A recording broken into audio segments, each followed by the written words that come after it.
주시는 말씀은 에베소서 3장 1절에서 13절 말씀드리겠습니다.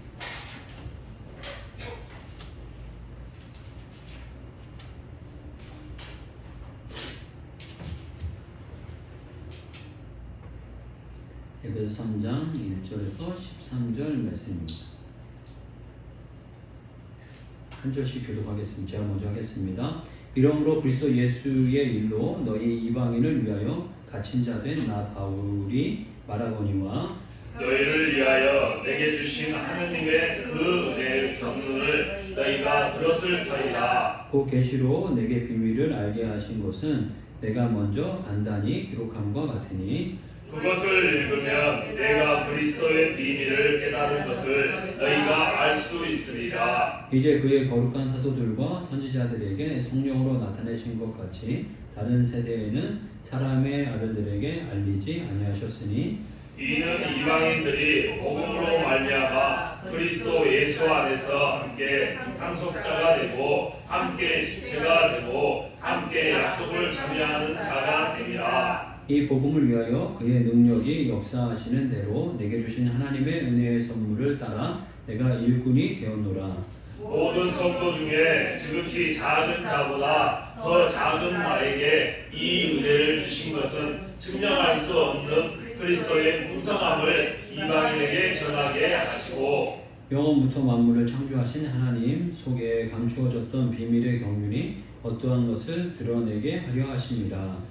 이는 이제 교회로 말미암아 하늘에 있는 통치자들과 권세들에게 하느님의 각종 지혜를 알게 하려 하심이니 곧 영원부터 우리 주 그리스도 예수 안에서 예정하신 뜻대로 하신 것이라. 우리가 그 안에서 그를 믿음으로 말미암아 담대함과 확신을 가지고 하느님께 나아감을 얻느니라. 네, 같이 하겠습니다. 그러므로 너희에게 구하노니 너희를 위한 나의 여러 하나에 대하여 낙심하지 말라. 이는 너희의 영광이니라. 네. 예, 복음에 대해서 바울이 이제 또 이야기하고 있고 또 복음에 자기가 어떠한 반응을 했는지에 대한 부분에 대해서 이야기하시고 있습니다. 복음이라고 한다는 것은 뭐 대단히 어려운 이야기 또 복잡한 이야기가 아닙니다. 저희들이 늘 들어왔고 늘 깨닫고 있고 늘 믿고 있는데 이것이 비밀이다 이런 표현을 하고 있습니다. 복음이라고 한다면 아주 간단한 이야기입니다. 하나님의 아들이 이 땅에 내려오셨고 이 땅에 내려오셔서 우리를 위해 십자가에 달려 돌아가셨고 십자가에 달려 돌아가셔서 3일 만에 다시 부활하시면서 다시 하늘로 승천하셔서 우리들에게 천국을 주시기 위해서 다시 오신다. 이 간단한 이게 복음입니다. 이 단순한 이것이 복음입니다. 이 복음이 근데 바울은 능력이다. 믿는 자에게 나타나는 하나님의 능력이다. 이런 표현을 하기도 하고 오늘은 특별히 비밀이다. 이런 표현을 쓰고 있습니다. 헬라어로는 이 비밀이라는 단어를 미스테리온이라고 이렇게 표현합니다. 미스테리온 이렇게 하니까 잘 들어보면 미스테리온이라는 단어가 나옵니다. 그러니까 이 헬라어에서 미스테리라는 단어가 나온 것 같습니다. 미스테리라는 이 단어의 뜻은 보면 수수께끼, 신비스러운, 불가사의한, 이해할 수 없는 이라는 뜻을 가지고 있고 이 미스테리라는 뜻만 있는 게 아니라 이 미스테리온에는 시그릿이라는 단어도 있습니다. 시그릿이라는 단어는 감추어졌다, 숨겨졌다 이런 의미인데 이 두 가지의 뜻이 같이 있는 겁니다. 감추어졌고 숨겨졌다 이게 비밀이라는 의미가 있고 또 한 단어는 미스테리하다. 이거 좀 알긴 아는데 눈에 보이기는 보이는데 머리로는 이해가 안 된다. 이런 어떤 의미가 있습니다. 첫 번째는 이제 감춰졌다, 숨겨졌다 이런 의미를 먼저 저희들이 말씀을 나누고 싶은데 복음은 뭐 우리들에게 다 밝혀져 있지만 감춰졌다 이런 표현을 하고 있습니다. 왜 하나님께서 복음을 감추어 두신 것일까? 또 감추어진 것이다 라는 이런 표현을 하실까? 이런 생각을 갖게 됩니다. 마태복음 13장 보게 되면 천국 비유에 대한 이야기들이 쭉 나오는데 천국 비유에 대한 이 비유 가운데 감추어진 보화에 대한 비유가 나옵니다. 뭐 천국하고 복음하고 뭐 다른 게 아니냐 모르겠지만 어떤 맥락에서는 천국이라는 이 단어와 이 복음이라는 이 단어가 같이 이렇게 비슷하게 쓰이기도 합니다. 왜 복음을 믿어야 우리가 천국을 가기 때문에 이런 어떤 복음과 천국을 비슷하게 이렇게 사용하고 있는데 이게 감추어졌다는 것입니다. 감추어졌다는데 감추어진 보화에 대한 이야기를 하고 있는데 우리 이거 한번 찾아볼까요? 말씀을 마태복음 13장 44절에서 46절까지 한번 보겠습니다. 마태복음 13장 44절에서 46절입니다. 한 절씩 교독하겠습니다. 제가 먼저 하겠습니다. 천국은 마치 밭에 감추인 보화와 같으니 사람이 이를 발견한 후 숨겨두고 기뻐하며 돌아가서 자기의 소유를 다 팔아 그 밭을 사느니라. 또 천국은 마치 좋은 진주를 구하는 상사와 같으니 다시 하겠습니다. 극히 값진 진주 하나를 발견하며 가서 자기의 소유를 다 팔아 그 진주를 사느니라. 아멘. 이 천국 비유의 뭐 다양한 비유 가운데 이 뭐 대표적 비유로 이 두 가지 비유를 말씀해주고 있습니다. 감추인 보화에 대한 이런 어떤 그 비유로서 이 밭에 보화가 감추어졌다는 이 보화가 감추인 것을 보고 이 사람은 가가지고 자기의 소유를 다 팔아서 이 밭을 샀다 라고 표현하고 있습니다. 복음이 이렇게 놀라운 거라는 거예요. 여러분, 이 간단하고 단순한 복음이 이렇게 보이는 거예요. 정말 이 복음이 내가 가진 것을 다 팔아서 이 복음을 사고 싶다. 이 복음에 올인하고 싶다. 올인해도 된다. 라는 이런 어떤 발견과 깨달음이 있는 저와 여러분 되시길 주님을 축복합니다. 아멘. 그리고 다음번에는 보게 되면 진주장사가 진주를 샀다 라고 표현하고 있습니다. 이 표현에는 진주를 가장 잘하는 사람이 누구겠어요? 진주장사죠. 우리는 진주를 갖다 주면 그 진주가 그 진주인 줄 알아요. 당연히 뭐 그 진주가 그 진주인 줄 알고 뭐 이거 뭐 가짜나 진짜나 뭐 그냥 조금 예뻐 보이고 이러면 진짜인 줄 알고 뭐 이렇게 되지 않겠습니까? 근데 어떤 분이 보니까 뭐 뉴스에 이렇게 보니까 웬 허연 돌덩이를 하나 이렇게 갖고 있었는데 그 허연 돌덩이를 그냥 희한하게 생겨갖고 집에 갖고 있었대요. 근데 나중에 보니까는 이만한 돌덩이였는데 그게 진주였대요. 그래갖고 이게 뭐 수백억 되는 진주가 발견됐다라고 이렇게 이야기를 하더라고요. 아는 사람만 아는 거예요. 뭐 그 사람은 몰랐는데 그냥 얻어 걸린 게 되었지만 이게 아는 사람만 아는 거예요. 복음도 아는 사람만 아는 이런 어떤 비밀이 있습니다. 근데 하나님께서 왜 이 복음을 이렇게 비밀로 숨겨두셨을까? 이런 생각을 하게 됩니다. 이 복음을 긍정적으로 표현하게 되면 너무 귀하니까 비밀로 숨겨두신 거예요. 너무 값지고 귀한, 우리가 값지고 귀하면 숨겨두지 않습니까? 또 남에게 이렇게 밝힐까봐 혹은 도둑이 생길까 빼앗길까봐 감춰두는 그런 부분이 있습니다. 어떤 부분에서 복음을 이렇게 감춰두는 이 이유가 있습니다. 너무나도 값지고 너무나도 귀하기 때문에 감춰두시고 너무나도 값지기 때문에 그리고 반대로 사람들이 값지게 생각하면 못할까 값진 건데 우습게 생각할까봐 감춰두신 그러한 부분이 있고요. 또 부정적인 부분으로 이야기를 한다면 밝혀지면 누군가에게 손해가 될까봐 뭔가 해가 될까봐 이런 측면을 생각해보면 복음이 해가 되는 측면이 있을까? 이런 생각을 이렇게 해보게 되면 복음이 해가 되는 건 아니지만 잘못 이해할 수는 있다 이런 생각을 갖게 됩니다. 복음을 잘못 이해하는 뭐 여러 방법 가운데 하나가 복음 내가 예수 그리스도를 믿으면 천국 간다. 십자가에 달려 돌아가신 그 예수님 옆에 강도같이 죽기 전에 그냥 예수만 믿으면 천국 간다.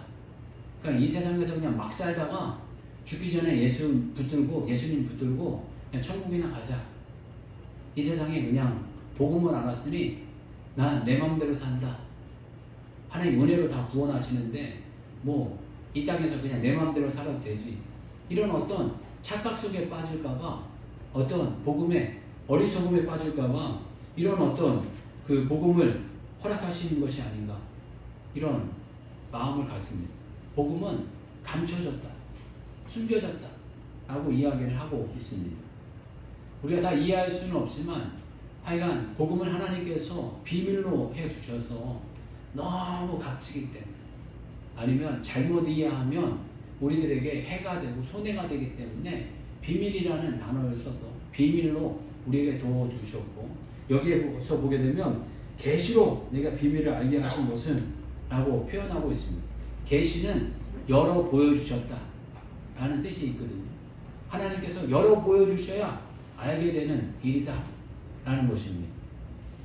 복음은 들으면 단순하지만 저희들이 눈이 열려야 되고 귀가 열려야 되고 마음이 열려야 복음이 진정으로 보이는 줄 압니다. 참으로 저도 이 바울과 같이 복음을 이렇게 잘 깊이 더 깨달아서 값진 부하와 같이 정말 이 발견하면 대박이구나, 정말 내 가진 것을 다 팔아서 사고 싶구나 라는 이런 어떤 마음이 있는 복음으로 깨달아지는 역사가 있기를 주님 축복합니다. 두 번째에 어떤 이 비밀의 뜻 가운데 미스테리라는 뜻이 있습니다. 미스테리라는 뜻은 이해가 되지 않는다는, 우리가 알 수 없어서가 아니라 눈에는 보이고 손에는 잡히고 다 그렇지만 이해가 안 된다는, 세계의 불가사의라는 것이 있습니다. 뭐 여러 가지 불가사의가 있지만 그 사람마다 이제 선정하는 것이 뭐 다양하지만 세계 여러 가지 불가사의 가운데 뭐가 있나 이렇게 제가 이제 찾아봤더니 뭐 7대 불가사의 막 이런 것들이 있는데 잘 모르는 것들도 있고 우리가 잘 아는 보편적인 것들이 있는데, 보편적인 것 가운데 우리가 잘 아는 거는 이집트의 그 스핑크스, 그 피라미드, 이렇게 그 무덤, 왕의 무덤으로 이제 추정하고 있는 그 돌덩어리로 만들어진 이 삼각형 모양의 이 무덤인데, 그런데 그 주변에는 그 돌이 없대요. 그만한 돌이 없는데 그만한 돌을 어디서 옮겨왔느냐, 이게 이제 관건이다 뭐 이야기를 해요. 뭐 그 이집트를 포함한 그 아프리카 전역에 보면은 그 피라미드에 사용될 만한 돌을 찾기가 어렵다는. 그래서 이 돌을 너희가 어디서 가져왔느냐도 신기하고, 그 땅 가운데 그 돌이 너무 커가지고 이게 어떻게 운반했느냐, 현대 기술로도 운반하기가 너무너무 어렵다, 이런 이야기를 하고 있어요. 그렇지만 우리가 눈에는 보이죠. 있다는 걸 확인하고 있다는 건 알지만 어떻게 이게 만들어졌는지를 우리가 모르는 거죠. 그래서 카타콤을 이야기합니다. 카타콤은 저도 가볼 수 있는 은혜를 누리게 되었는데, 카타콤은 지하 20층 가까이가 밑으로 있다고 이야기를 해요. 우리가 이렇게 내려가서 이렇게 보게 되면 지하에서 이제 그 신앙생활을 못하게 그 핍박을 하다 보니까 어떻게 할 수 없어서 지하에 땅을 파고 땅굴을 파고 이제 들어가서 이제 생활한 건데, 이걸 어떻게 살았나도 모르겠고 어떻게 팠나를 모르겠어요. 정말 이렇게 이 땅 속에 들어가서 이렇게 사는 것도 신기하고, 지금이야 이렇게 전기 들어와가지고 그 안에 불을 켜고 이게 살고 이렇게 하지만 그 당시엔 이걸 어떻게 촛불도 없이 그 어둠 가운데 이렇게 살았나, 이렇게 생각이 들고, 이 분들이 이제 지하 20층까지 팠다고 이야기를 하는데 그 뭐 가히 상상이 안 됩니다. 나중에 하나님 은혜 주셔서 저희들 성지순례를 한번 가봤으면 좋겠어요. 한번 가보는 일이 있으면 그곳에 있는 것 자체로도 참 은혜가 많이 됩니다. 그 초입에 그 시체들을 이렇게 심어놔서 사람들 못 들어오게 막는 방어 기지로 삼고, 낮에는 아마 나오지 않았나 싶고요. 낮엔 나왔다가 로마 군인이 쳐들어오면 다 지하로 숨어 들어가고, 이런 어떤 생활을 이렇게 하게 되면서 삶을 유지했다는 것 자체가 불가사의하다라고 이야기하고, 피사의 사타, 만리장성, 이런 것들도 눈에 보이지만 이해가 안 되는 거죠. 그런데 복음도 우리는 알긴 알지만 이해가 안 된다는 거죠. 하나님의 아들 되신 분이 인간이 되셔서 이 땅에 내려오셨다는 거 이해가 안 된다는 거죠. 그리고 십자가에 달려 돌아가셨다는 거 이해가 안 된다는 거예요. 우리의 죄를 위해서 참으로 예수님께서 우리의 죄 때문에 돌아가셨다는 거. 그리고 우리의 죄가 그 피로 말미암아 씻겨지게 되었다는 거. 그리고 그 죄로 씻겨짐으로 말미암아서 우리가 다시금 예수님의 부활하심으로 말미암아서 우리가 부활을 하게 되어지고 또 우리가 주님 안에서 이제 상속자가 되어져 가고 후사가 되어져 가고 주님의 자녀가 되어서 천국을 소망하고 하나님의 자녀를 소망하고 영생을 소망하게 되었다는 것은 머리로는 이해가 되어지지 않는다는 거죠. 이 복음은 이해할 수 없는 사건입니다. 어떤 부분에서 받아들이는 사건이 아닌가, 그냥 받아들일 수밖에 없는 사건이 아닌가 싶습니다. 고린도전서 15장 1, 2절 보게 되면 이 복음에 대해서 좀 좋은 표현이 아닌가 싶습니다. 고린도전서 15장 1, 2절 말씀 한번 보겠습니다.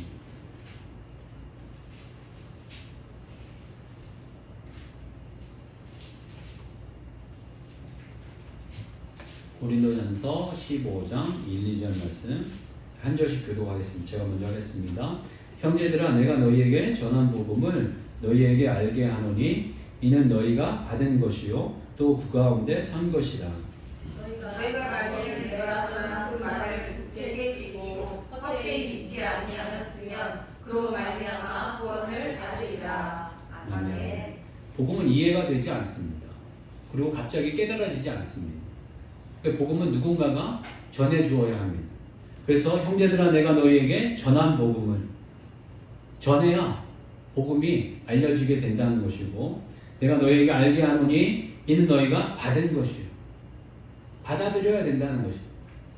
복음은 수학 문제 풀듯이 풀어지는 게 아니고 또 이것을 암송한다고 암기되는 것도 아니고 우리가 마음으로 받아들여야 되는 부분이 있다는 것입니다. 그런데 받아들여서 끝나는 것이 아니고 그 가운데 서야 되고 또 그것을 굳게 지키고 헛되이 믿지 않는 부분이 필요하다라는 것입니다. 복음은 이해가 되지 않지만 우리들이 받아들이고 믿고 또 그 가운데 굳게 서야 되는 부분이 있습니다. 이러한 모습이 저와 여러분들의 있기를 주님을 축복합니다. 많은 믿음의 선배 가운데 참 영적으로 뛰어난 분들이 이러한 표현들 쓰실 때가 있어요. 인생의 문제는 복음의 문제다. 인생의 모든 문제는 복음의 문제다. 여러분 동의하시나요? 네. 예. 우리가 잘 이해 안 돼도 동의하시길 바랍니다. 우리의 그 삶에 여러 가지 문제들이 있어요. 물질의 문제도 있고, 건강의 문제도 있고, 가정의 문제도 있고, 자녀의 문제도 있고, 남편의 문제, 아내의 문제, 여러 가지 문제가 있는데 그 모든 문제를 우리가 잘 복음 안에서 생각해 보면 복음이 굳건하지 못해서 그래요. 예수 그리스도께서 이 땅에 내려오실 만큼 하나님께서 독생자 아들까지 보내시리만큼 우리를 사랑하시는데 뭘 안 주시겠나? 뭘 안 주시겠나? 이런 생각을 가져보게 되는 거예요. 예수님께서 이 땅에 부활의 능력으로 나타나셨는데 뭘 못 고치시겠나? 뭘 못 바꾸시겠나? 이런 생각을 들어요. 이 세상의 모든 것을 다 바꾸실 수 있고 모든 것을 다 회복하실 수 있고 모든 것을 다 연결하실 수 있습니다. 또 예수님께서 이 땅 가운데 천국이라는 영생이라는 소망을 주셨는데 우리가 뭘 기대하지 못하고 뭘 소망하지 못하게 어떠한 부분에서 그러한 그 마음을 갖게 됩니다. 제 자신을 돌아보게 되면 낙심할 때도 있고 좌절할 때도 있고 실망할 때도 있습니다. 근데 돌아보게 되면 그 모든 것들이 복음이 약하기 때문에 그런 게 아닌가 하는 마음을 다시 한번 가져보게 됩니다.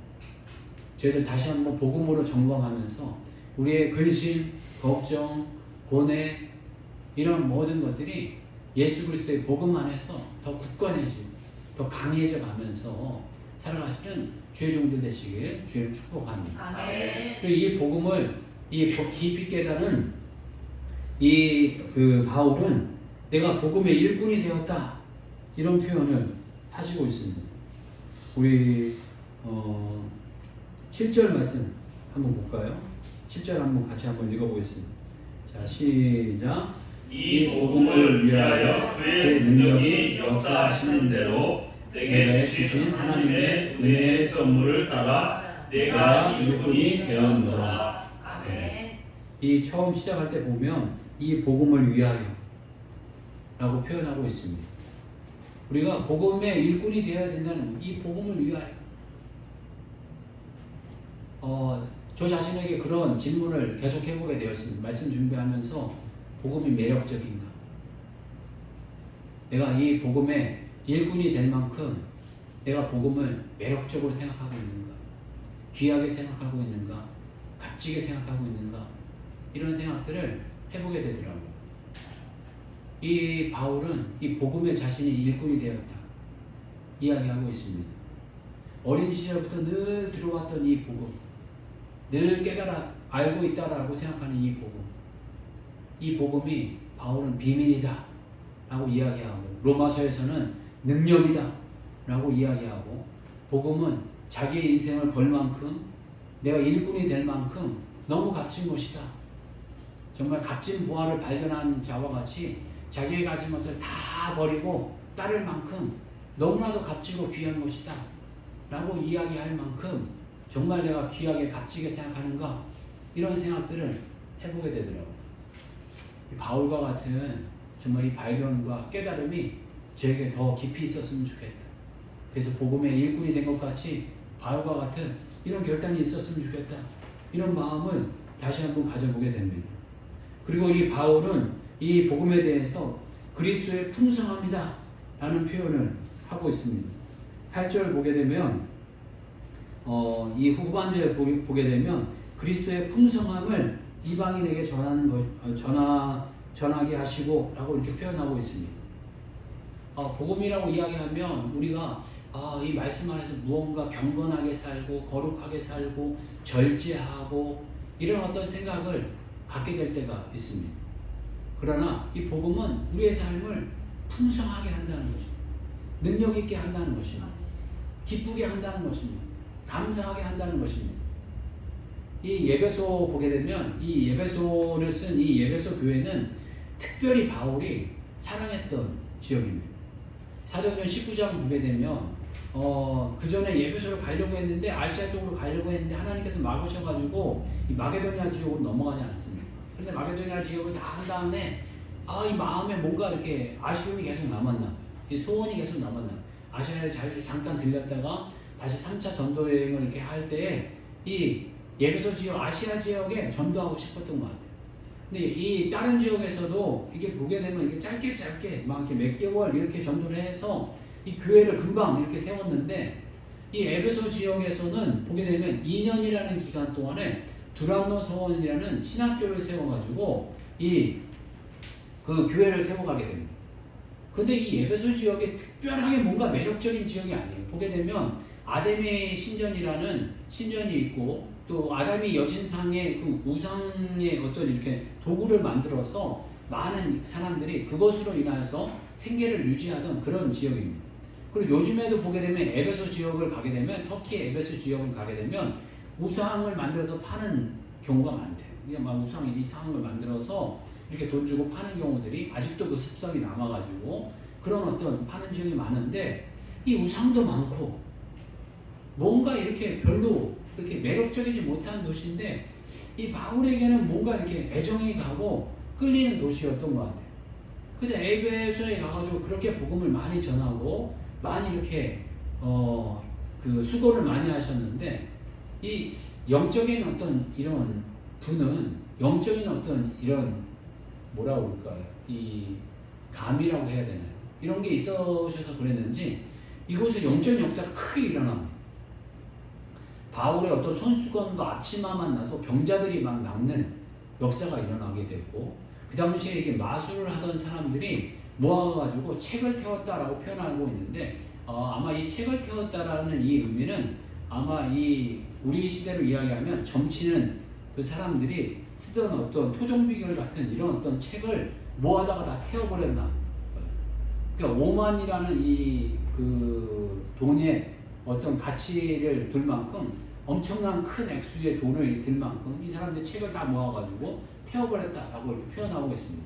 그러니까 삶에 어떤 큰 결단을 했다는 겁니다. 큰 변화를 겪었다는 것입니다. 그러니까 그 지역이 정말 크게 변화가 일어나고 크게 어떤 요동이 일어나는 그 땅이었는데 사도행전 19장 20절 보게 되면 그 에베소 지역의 어떤 그 변화에 대해서 이와 같이 주의 말씀이 힘이 있어 흥왕하여 세력을 얻으니라 이런 표현하고 있습니다. 하나님의 말씀이 힘이 있고 흥왕하여 세력을 얻었다. 이런 어떤 표현을 할 만큼 이 에베소 지역에 아주 강력한 역사가 일어나게 되었습니다. 근데 강력한 역사가 일어나는 곳에 강력한 반대도 일어나는 것 같습니다. 그러니까 이 물질의 어떤 그 손해를 본 이 업주들이 다시 이렇게 모여서 아데미 여신상을 높이고 이 바울을 죽이려고 하고 나중에 바울을 또 감옥에 가두고 이런 어떤 역사들이 또 어려움들이 있었던 것 같습니다. 그러니까 이 12절과 이 13절 말씀 보게 되면 이 사람들에게 담대함과 확신을 가질 것과 또 낙심하지 말 것에 대한 이런 권면을 해주고 있습니다. 그리스도 안에서 보게 되면 우리의 현실이 낙심하고 낭망하고 좌절하고 또 두려움이 있고 또 예수 그리스도를 믿으면 마냥 행복한 일이 아니라 시련도 있고 어려움도 있고 고통도 당하는 일들이 있지만 그럼에도 불구하고 예수 그리스도 안에서 낙심하지 마라. 두려워하지 마라. 이런 표현을 하고 계십니다. 참 이런 거 보면 바울이 얼마나 이런 확고한 복음의 사람이었는지 하나님의 일꾼이었는지를 다시 한번 느끼게 됩니다. 제가 복음을 알고 있다 라고 복음을 깨달았다 라고 이야기를 하지만 말씀을 준비하면서 이렇게 보게 되면 내가 정말 복음을 알고 있나, 이 비밀된 복음, 이 값진 복음, 한마디로 요즘 시대를 얘기하면 대박나는 이 복음을 알고 있나, 그리고 내가 복음의 일꾼 될 만한 그런 사람으로 주님 앞에 내가 나아가고 있나, 그리고 복음의 역사가 내 삶 가운데 정말 계속적으로 일어나고 있나, 내 모든 시련과 환난과 고통과 아픔을 능히 이기고도 남을 그러한 복음인가, 이러한 생각들을 다시 해보게 되면 참 부끄러운 생각이 들 때가 있습니다. 바울이 깨달은 복음 참 우리들에게도 있습니다. 복음 정말 단순하고 간단한 것입니다. 하나님의 아들이 이 땅에 오신 것이고 우리를 위해 죽은 것이고 우리를 위해 다시 부활하신 것이고 또 이 땅에 우리를 위해 다시 천국을 약속하시면서 오실 것을 약속해 주셨습니다. 이 복음을 저희들 주님 안에서 잘 물겨내고 잘 깨달아서 참으로 대박나는 복음, 우리의 인생을 걸만한 복음, 모든 환난과 역경과 고난과 낙심을 이길 만한 이 복음으로 저희들의 삶에 나타나고 드러나고 능력으로 역사하는 복음이 되기를 주님 축복합니다. 같이 한번 기도하겠습니다. 기도할 때 참으로 복음이 저희들 삶 가운데 역사에서 저희들의 낙심과 낭만과 좌절을 물리치고 날마다 새로워지는 복음이 되게 해달라고 같이 한번 기도하겠습니다. 주여 한번 외치고 기도하겠습니다. 주여